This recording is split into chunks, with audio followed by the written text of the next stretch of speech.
Who turned Africa into a dark continent? It is a question which I never have found an answer. There is no more beautiful a continent than Africa, as anyone who comes here finds. But we have been a big fool in the United States of America. Now you're going to tell me that they're going to come over here and burden share. That's what the general language said. They're going to burden share. They're so interested in what's going on in Burkina Faso that they're going to try to help out because Burkina Faso is losing because of the terrorists on the outside that they are funding. They're funding them. Africa is a mineral-rich, resource-rich continent. Is that correct? Yes, Chairman. Okay, and you... Chair Langley, can you talk about why we care about what's happening in Africa right now? Why are we spending the money we're spending there? For access and influence. They're not going to defeat Burkina Faso. They're not going to do it.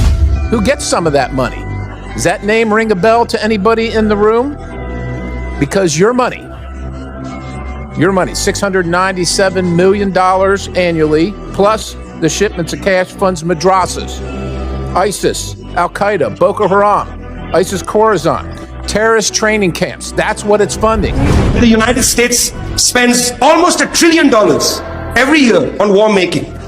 But do you know what the budget of the United Nations is? United Nations is supposed to be an institution, a global institution to build peace. The United Nations annual budget, my friends, is $3 billion. The United States has not won one conflict against these small countries that didn't have the weapons that they have. And the United States have been fighting Russia for the longest. We fought Russia in Vietnam. We fought Russia in Korea. We fought after Russia. Russia was in Afghanistan, left Afghanistan, and told the United States there's no way in the world you can win in Afghanistan. Russia stayed in Afghanistan for a lot of years. They had to go back home. They were defeated. Because let me tell you something. The only reason why they beat Japan was because of the fact that they bombed it. They ain't gonna bomb you. They're not gonna bomb Burkina Faso. They're not gonna take a bomb and bomb Burkina Faso. You understand what I'm saying? First of all, before they bombed Japan, they put all the Japanese that were in the United States, they put them in a prison camp.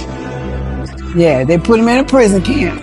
Can you imagine them gathering up all the black folks, all the Africans, and putting them in the prison camp in Nigeria, in the United States? First of all, you got doctors. You got doctors that are very important. You got medical staff. The United States will suffer. Woo! You go to Nigeria, which is, if not the most corrupt nation in Africa, and it is, it could be the most corrupt nation in the world, Minister Farrakhan. Oh, now, Mr. Wallace. It is the most corrupt nation that I have ever covered here. Fine. So what? You're not in any moral position to tell anybody how corrupt they are. You should be quiet and let those of us who know our people go there and help them get out of that condition. But America should keep her mouth shut wherever there's a corrupt regime, as much hell as America has raised on the earth. No, I will not allow America, or you, Mr. Wallace, to condemn them as the most corrupt nation on earth when you have spilled the blood of human beings. Has Nigeria dropped an atomic bomb and killed people in Hiroshima and Nagasaki? Have they killed off millions of Native Americans? How dare you put yourself in that position as a moral judge? I think you should keep quiet, because with that much blood on America's hands, you have no right to speak. I will speak because I don't have that blood on my hand. Yes, there's corruption there. Yes, there's mismanagement of resources. Yes, there is abuse. There's abuse in every nation on earth, including this one. So let's not play holy to moralize on them. Let's help them. I'm not moralizing. I'm asking a question and I got an answer. Why would you put it as the most corrupt regime in the world? That doesn't make sense. Can you think of one more corrupt? Yeah, I'm living in one. I'm living in one. Yes, you've done a hell of a thing on this earth, so you should not be the one to talk. You should be quiet when it comes to moral condemnation, in my judgment. Hey, this is Jamila, and you're watching Africa Speak.